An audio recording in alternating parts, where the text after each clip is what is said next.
बिस्मिल्लाहिर्रहमानिर्रहीम। अस्सलामुअलैकुम। देसी उर्दू टीवी के साथ मैं हूं ताबिंदा गुल।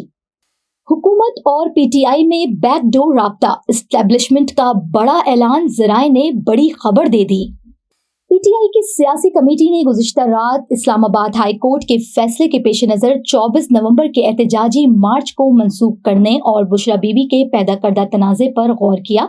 गुज़िश्ता रात होने वाली बातचीत में शामिल पीटीआई के कुछ रहनुमाओं के मुताबिक कमेटी के अरकान की अक्सरियत अदालत के फैसले की रोशनी में 24 नवंबर के एहतजाजी मार्च को मंसूख करने के हक में थी।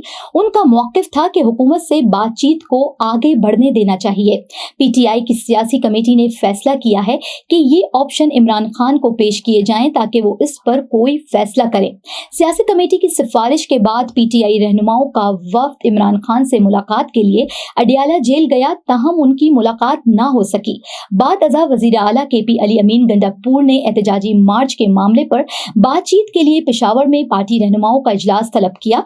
पीटीआई रहनुमा और अली अमीन गंडापुर के मुशीर बैरिस्टर सैफ ने राब्ता करने पर कहा कि अगरचे कि वो सियासी कमेटी के रुकन नहीं, लेकिन अदालत के फैसले को चैलेंज करने के लिए पार्टी में बातचीत हो रही है। बुशरा बीबी के सऊदी अरब से मुताल्लिक वीडियो बयान से पैदा होने वाले संगीन तनाज़े पर पार्टी ज़राए का कहना है कि सियासी कमेटी के बेशतर अरकान खुश नहीं थे और उन्होंने इसकी मुखालफत भी की, ताहम वो बुशरा बीबी के बयान को खुलकर मुस्तरद करने का फैसला ना कर सके। कुछ रहनुमाओं ने मशवरा दिया है कि पीटीआई को चाहिए कि वो बुशरा बीबी के बयान से फासला इख्तियार करें और खातून को अपना दिफा करने देना चाहिए, ताहम इस बात का फैसला भी न हो सका।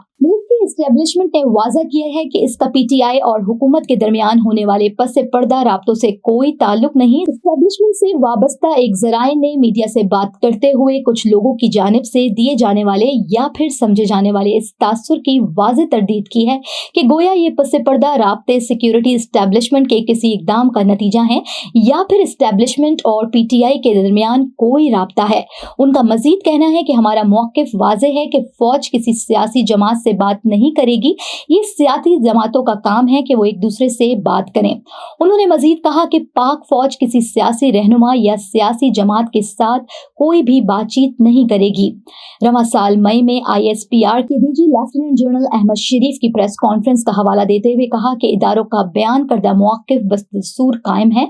मई में उनकी प्रेस कॉन्फ्रेंस के दौरान डीजी ISPR पीटीआई और इमरान खान के साथ किसी डील के इम्कान के बारे में पूछा गया था। उन्होंने कहा था कि फौज का कोई सियासी किरदार नहीं।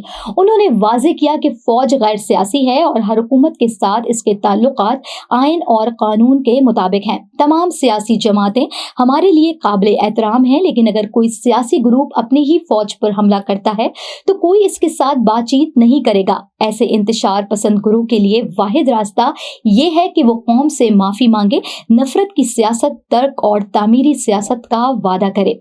उन्होंने जोर दिया था कि कोई भी सूरत हो बातचीत सियासी जमातों के दरमियान होना चाहिए, फौज का इसमें शामिल होना मुनासिब नहीं। मीडिया ने एक सीनियर दिफाई ज़राए का हवाला देते हुए 2 नवंबर को ये भी खबर दी थी कि फौज की पॉलिसी, जिसका ऐलान पहले ही किया जा चुका है, बदस्तूर बरकरार है और अगर इमरान खान और पीटीआई कोई रिलीफ या रियायत हासिल करना चाहते हैं तो उनके लिए आगे बढ़ने का वाहिद रास्ता है कि वो सियासी जमातों बशमूल हुकूमत के नुमाइंदों से बात करें या फौज या उसके सरबराह से नहीं। तो देखते रहिए देसी टीवी USA, DTV NN, हमारा OTT प्लेटफॉर्म DTV Flex, जहां आप 3000 से ज़ायद चैनल्स देख सकते हैं। So stay tuned and stay with us.